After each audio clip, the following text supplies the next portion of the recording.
Dans la plupart des classes, les règles de vie indiquent qu'il faut lever le doigt pour prendre la parole. À quoi ça sert? Est-ce que ça fonctionne? Est-ce qu'on pourrait faire autrement? C'est vrai que ça peut paraître un peu complexe, mais en fait c'est facile. Vous allez voir. Imaginez, vous avez invité des amis à dîner.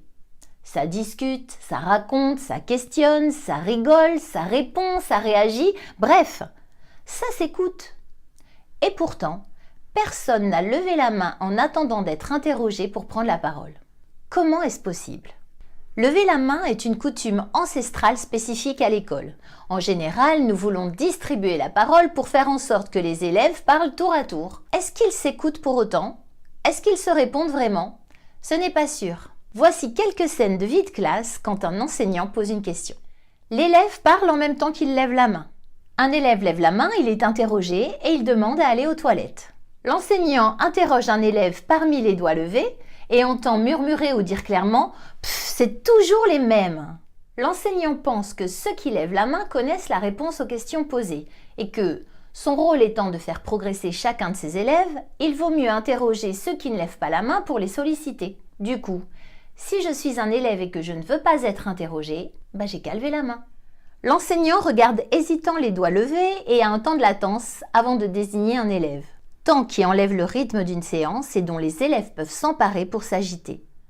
Un élève donne la réponse spontanément et l'enseignant lui rappelle qu'il faut lever la main avant de prendre la parole. Si l'élève est de bonne composition, il lève la main en attendant d'être interrogé pour redonner la même réponse. Sinon, il se renfrogne avec un esprit de revanche. Et s'il lève la main, soit l'enseignant est de bonne composition et interroge l'élève, soit il regarde ailleurs des fois qu'un autre élève lève la main pour montrer qu'il faut absolument respecter les règles de la classe. Et que se passerait-il si nous demandions aux élèves de prendre la parole sans lever la main? Nous pouvons supposer que, comme ça se produit déjà malgré la règle établie, tous les élèves répondraient en même temps.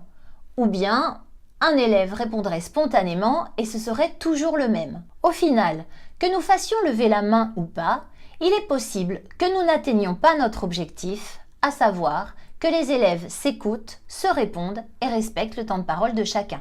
Parce qu'il est bien là notre objectif, et il est possible que nous confondions le but et le moyen. Et si, au lieu de répéter sur tous les tons, on lève la main pour parler, nous envisagions d'enseigner l'écoute et le respect de la parole de l'autre. Il serait alors possible de penser que sans lever la main, les élèves prennent la parole spontanément pour interagir avec l'enseignant, avec les pairs, en s'écoutant, en se répondant et en se laissant mutuellement un temps de parole. Voilà ce que j'ai mis en place dans mes classes de la petite section au CM2. Quand je pose une question, je suis à l'écoute des réponses. Si un seul élève prend la parole spontanément, c'est parfait. Quand plusieurs parlent en même temps, je lève les mains pour arrêter le flot de parole en disant que personne ne comprend ce qui se dit. Et je désigne les enfants que j'ai entendus parler, tour à tour, à la manière d'un chef d'orchestre. Quand je suis en prise de notes au tableau, je tourne le dos à mes élèves. Ainsi, même s'ils lèvent la main, je ne les vois pas et je ne peux pas les interroger. Pour écrire ce qu'ils disent, je dois entendre et comprendre ce qui se dit. Ainsi, même si plusieurs élèves parlent en même temps, je n'écris pas et le flot de parole se régule par lui-même. Si j'entends la même voix, c'est qu'un élève monopolise la parole. C'est l'occasion de faire une séquence d'enseignement sur ce qu'est oser parler, voir les risques, les peurs, les conditions. Comment chacun réagit avant de prendre la parole? Pourquoi?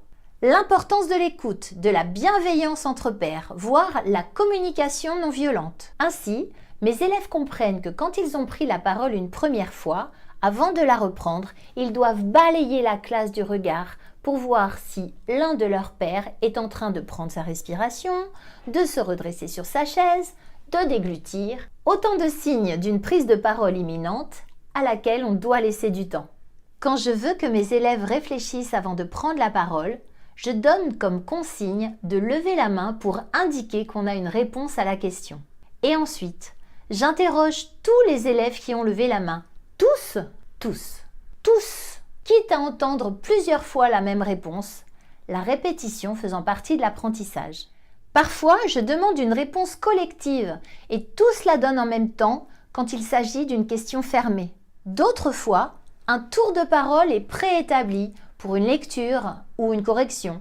Les élèves savent quand ce sera leur tour et je n'ai plus besoin de les interroger. J'ai vu également dans la classe d'une étudiante le nom des élèves inscrits sur des bâtonnets. Les bâtonnets sont rangés dans un pot, ils sont tirés au sort et l'enseignant interroge l'élève dont le nom est écrit dessus. Le bâtonnet ne retourne pas dans le pot et l'enseignant est sûr d'interroger tous ses élèves. Vous avez maintenant un axe de réflexion pour gérer la circulation de la parole dans votre classe en rendant les élèves autonomes. De nombreux moyens sont à notre disposition ou à inventer. Il suffit de choisir celui qui convient à l'activité et aux compétences langagières visées.